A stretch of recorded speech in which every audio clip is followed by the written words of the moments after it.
Support for the Bulletproof for BJJ YouTube channel is brought to you by Manscaped, who is the best in men's below-the-waist grooming.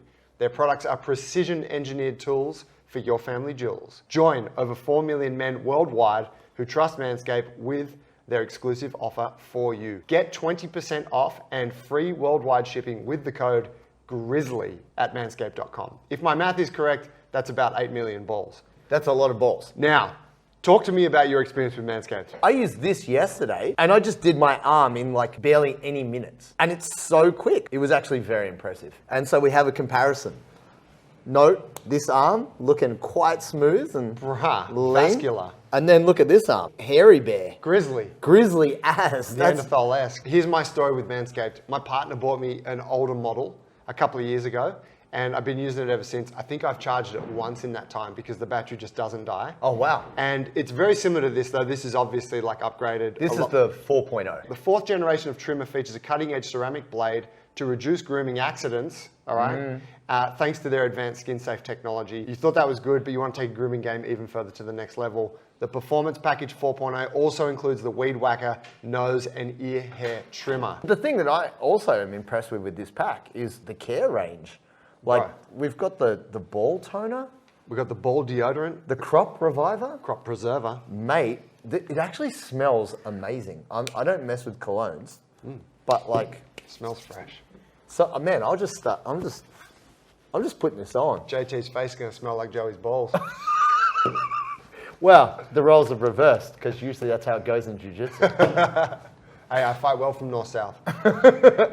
Fam, get 20% off and free shipping when you use the code GRIZZLY, which you can see here on the screen, at manscaped.com. That's 20% off with free shipping at manscaped.com. Use the code GRIZZLY, unlock your confidence, and always use the right tools for the job with Manscaped. Yes, sir. Ladies and gentlemen, welcome to another Bulletproof for BJJ podcast.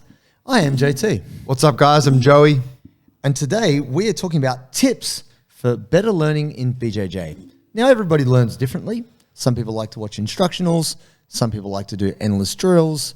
Some people just show up to class and seem to be able to get better that way. I don't fuck with instructionals. I do. I mean, we're all different. That's all good. But what we're going to do is we're going to just give a pretty quick summation of how both Joey and I are very different, how we find ways to learn jiu-jitsu a bit quicker, and maybe that can help you. So I'm going to actually throw to Joe first. Is there something that you particularly like to do that's helped you in your jiu-jitsu journey, Joe?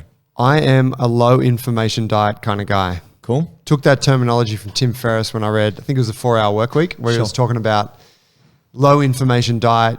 Don't distract yourself with consuming all this extra information that you're potentially not making use of anyhow. Sure. Wasn't necessarily a deliberate thing in reference to jiu-jitsu, but I just have always felt that what's going on in class is enough for me. Cool. I have a hard enough time assimilating that. So I've never really gone beyond that. Right. That said, in recent years, I have seen more benefit to being a little bit proactive outside of whatever's being taught in class. Because obviously whatever's being taught in class isn't necessarily relevant to your game. Yep. Seeking the advice of people such as yourself, as you know, my coach Adam, being like, hey man, I'm having this specific problem. What do you reckon? Sure. That is pretty much how I do it. I like the idea of instructionals. I think I bought one when we first put our DVD on Fanatics, and I was like, I should test this out and see how it works. And I bought a Lockie Giles front headlock series. Yeah, definitely. Still haven't opened it. No, it's good. Yeah. And I mean, look, I trained with Lockie for, many years. Respect to Lockie, yeah. I also have that instructional, but I've possibly watched more of it than you. The problem I find with instructionals, I get a bit bored. And especially if you guys are out there hearing this and you own a Danaher or even any of those guys. I think the only guy, Craig Jones is probably the only one who puts jokes in. Right, he's kind of fun. And does it on, and sometimes you're like, is this a technique? Or is he just making fun of us? Trolling me right now. Right now. And I'm paying for the glory of it. Me personally, the thing I found helped me get a lot better around blue and purple belt was we had a group of friends, 4 or 5 people, and if we could, we'd get together either like a Saturday Arvo or a Sunday, and it was partly group therapy of like, man, I got smashed with this week. And then we'd all kind of talk about it, but we would Those purple belts suck, don't they? Yeah, I hate purple belts. hate them. But it was like, yeah, it was the collective brains trust, because some of us trained together and some of us didn't, but we had an opportunity like, oh, I do this in this situation. Oh yeah. And then we kind of work through it. And it was almost like a study group / brainstorming. And I actually found just doing that one day a week, that answered more of my questions than going to class. Because actually, don't get me wrong, you got to go to class, you got to train.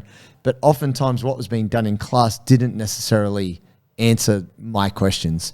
And sometimes when I'd ask questions, the answers I got almost were like a little bit cryptic or just don't get there. Book or private, bruh. Yeah, just pay for it. Pay extra for it. So that for me has always been a thing. And then I guess I've simmered that down to having someone reliable, maybe not unlike yourself, Joe, to be able to say, hey man, what are you doing here? What am I doing here? And then talk through that.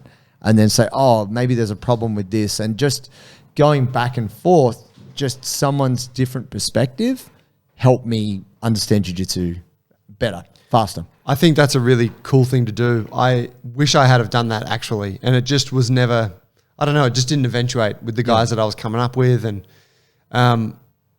yeah, I see guys that do it now. You can see there's a group of guys at Alliance that are doing it. And you can see guys here at Jungle Brothers and they come in and they're like, oh, I had that thing we were working on last week. And they're like, and you're like, oh, damn, these guys are like working on some shit. They're working it. Yeah. And you really do see an acceleration of development. Definitely. I used to be kind of staunch in this idea of like this culture of instructionals that I thought it was pretty stupid. Yep. Because I'm like, people don't need more information. Like there's already too much information. They just need to get better. Yeah, they need to like enact like or practice the basic shit. Yeah.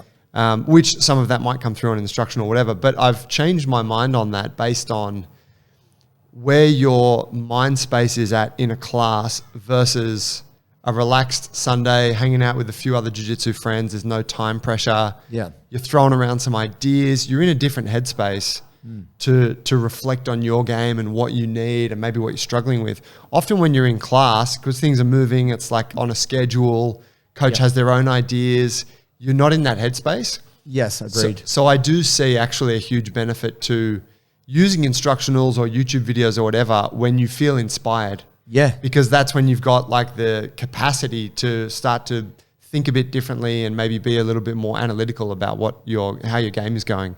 Yeah, you're more like mentally receptive in a way. Yeah, exactly. Yeah, Rather than like, yeah, let's just get through the 3-minute technique round and let's roll. Yeah, let's go. Which is really, I think, what training is for a lot of people. Yeah, for the best part. And most people don't even want to do that. They're like, can we just roll? Yeah. You know, like I'm here for the glory. Like soccer training back in the day when coach like, guys, we're just going to play a game tonight. Yes. Let's skip the foreplay. It's time to bang. I think the thing is, because everybody does learn differently, there's a bunch of people out there who love to watch an instructional, drill on their drilling dummy, or they've got their... The drilling dummy. Yeah, the drilling dummy I think is a waste of time, people. Like, I'll be 100% honest. It's over there next to my iron neck and my Theragun massager. Brand new, still in the box, all of it. No, well, like, look, you know, a tool is only as good as you have use for it, right? And some people learn differently. I honestly believe the benefit in having a good training partner or a group of friends who you trust and you can work with is you can say to them, I'm going to try this. Give me, 30% resistance. And they know what that is. And then gradually over time, you can say, all right, let's give me a bit more. Like, don't let me do what I want, but also don't Crush me. Don't smash me. Yeah. And then you just gradually ramp that up. And if we can just draw a parallel or analogy to lifting, that's really good. Like if you're doing a deadlift, it's good for you to do some warm-up sets or like build yourself up so that when you're ready to apply your technique under maximum tension, the body's prepared. You're not just going, all right, I showed up, move the body around. Okay, max lift. Yeah. Which is what a lot of people do when they just come, they skip warm up, they don't really do the technique, and they just roll. Yeah. And this isn't even about injury. This is just about, there's so many complicated things going on to get your brain to work in coordination with your body to do this crazy thing, which is jiu-jitsu. So Absolutely. For me, even I have found that when I was doing jiu-jitsu as much as possible, doing light drilling before class help my rolling and movement like infinitely. Yeah. I don't do that as much anymore. I don't have as much time to dedicate, but just spending some time working on the thing that I'm focused on, that has helped me a lot. And the second thing that I want to add here, which I know this is just my strong nerd side coming out, is just writing down what I'm going to do today. Like, You fucking geek. oh, mate. Yeah, you say that. See how much You're writing shit down. I'm eating acai before training, bitch. Mate, yeah, you wait till you get that cross choke at Justice. Yeah, squeeze I got that full belly. I'm good. Yeah, and that acai is going to come out your nostrils, mate, off my knee right, son, because I've been writing down my transitions. Knee, ride, Joey, all in capitals. Extra times 10,000. I will write it down and I'll set an intention. Now, we talked about this relevant, and you don't have to write it down. I actually strongly support this. If you're someone who doesn't write stuff down, cool. Don't worry about that. It's more about, right, today I'm going for takedowns. I'm not going to pull guard. Yep. I'm just really setting that. And doing that is like a form of discipline, because it might be really easy, especially if you're going up against someone who's a judo brown belt, but they're a blue belt in jiu-jitsu, and you're like, oh, this guy's going to foot sweep me into the floor. You're just like, nah, I got to fight. I got to make myself do this thing I suck at, because really that's where you learn a lot from just trying to stick at something. You've told yourself you're going to do it. You've got to put it into application. So we can talk all this crap about instructionals, hanging out with your mates, talking shit. But in the moment, it's kind of sticking to your guns at working your game. Yeah. And I think that is one of the hardest things to do, not just falling back on like old habits or whatever. Yeah, pen to paper is powerful. I personally don't do it for jiu-jitsu. I do it for many other things. But I do it just in my head on the way to training, where I'm like, all right, what am I working on at the moment? What do I want to get out of tonight's rolls? And sometimes I stray away from that, and then you just realize you're just scrapping, and then you leave class and you're like, oh, I totally went off track. Yeah. I mean, that's fun though, right? Like that's totally. There's value in just like, I just want to get Yeah, after it. but I do think that trying to have some sort of process around keeping it intentional will ultimately help you get a lot more out of it, because it will just allow you to address things. Like, case in point, I feel like my guard sucks at the moment. So I really have to work harder on it. And I was talking to Adam about it, and he's like, man, I want you just to play guard. Like, he goes, even though when we roll, he will pull guard, because that's just our dynamic. Yeah. He goes, I want you to play guard. So he goes, I'm going to make you play it. And and I'm like, that's great. That's a great intention. Yes. And if I stick to that for a couple of months, you would hope my guard will improve. No, it will, but sometimes it's hard to know when you're doing something very difficult, especially in jiu-jitsu.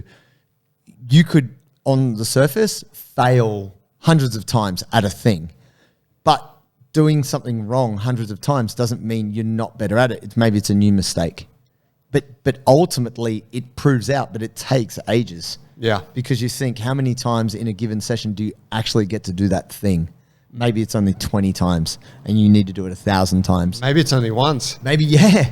Right? That's tough. So in terms of accelerating your learning, guys, I think not just spending some extra time on the stuff that you do in class, however you do that, drilling, instructionals, practicing with mates, however you do it, bringing that learning and those ideas to class, that application, that is really what is going to, because I don't know about you guys out there, but typically week to week, the structure, like what's being taught in the class will change.